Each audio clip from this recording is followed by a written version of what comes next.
ajma'in. Amma ba'd.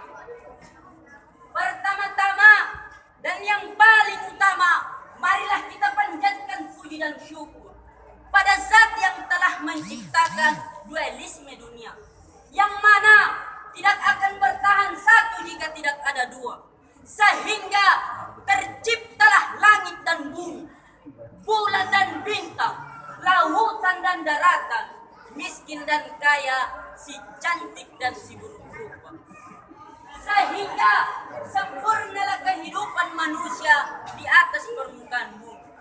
Selanjutnya, sholawat berbingkaikan salam. Mari sama-sama kita sanjungkan kepada the first and the batsman, baginda Rasulullah Muhammad SAW, yang telah memayungi kita dari mentari-mentari jahiliyah hingga kini kita berada dalam kesejukan dan kedamaian di bawah naungan Islam.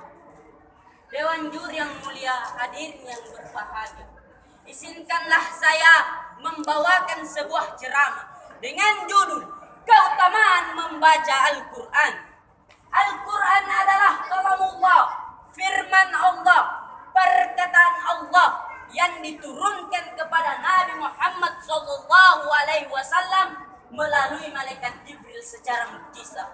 Dimulai dari surah Al-Fatihah dan diakhiri dari surah An-Nas, dan menjadi petunjuk serta bernilai ibadah bagi orang-orang yang membacanya dan menjadi sebaik-baik manusia. Sebagaimana sabda Rasulullah SAW, khairukum man ta'allama al-Quran wa 'allama.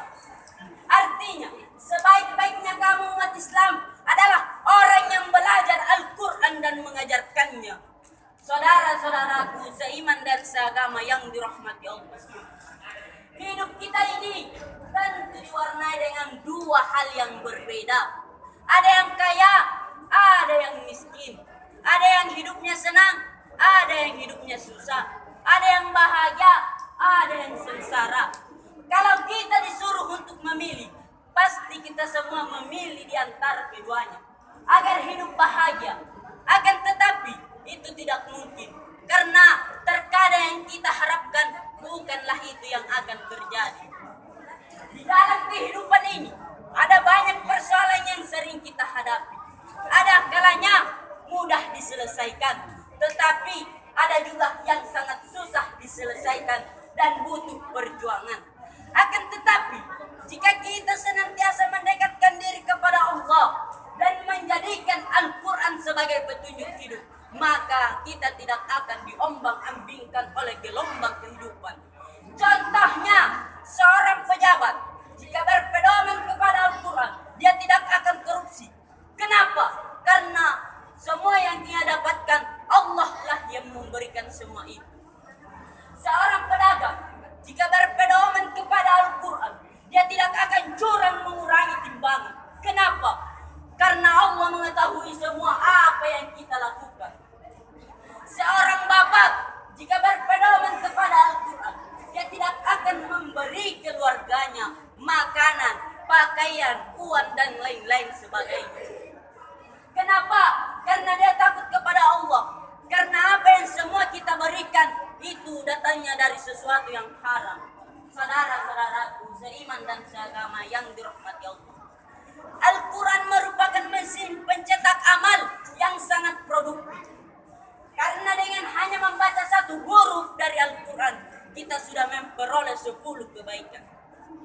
Terlebih lagi, jika kita membaca satu kalimat, satu ayat, satu juz, pasti pahala yang kita dapatkan sudah tidak dapat dihitung lagi. Bahkan Al-Quran merupakan juga obat penyembuh penyakit yang ada di dalam dada. Sebagaimana firman Allah dalam surah Yunus ayat 57 yang berbunyi, Ya ayuhan nas, qad ja'atkum mau'izatun min rabbikum wa shifaa'un lima fis sudur. Artinya, wahai manusia, sungguh telah datang kepadamu pelajaran Al-Quran dari Tuhanmu dan penyembuh banyak penyakit yang ada di dalam dada. Sebagaimana kesimpulan dari ceramah ini, yang pertama, marilah kita memperbanyak membaca Al-Quran. luangkan waktu sisa-sisa kehidupan yang Allah berikan kepada kita. Yang kedua, bacalah Al-Quran, pahami artinya, hayati maknanya, amalkan perintahnya. Insya Allah kita akan termasuk orang-orang yang diberi syafaat, pertolongan pada hari kiamat. Amin ya Rabbal Alamin. Demikianlah ceramah yang dapat saya sampaikan. Lebih dan kurangnya mohon dimaafkan. Unzur maqala wala tanzur ila man qala. No one is perfect in the world. Tak ada gading yang terletak, tak ada manusia yang sempurna. Hadanallahu wa iyyakum ajma'in. Wassalamu alaikum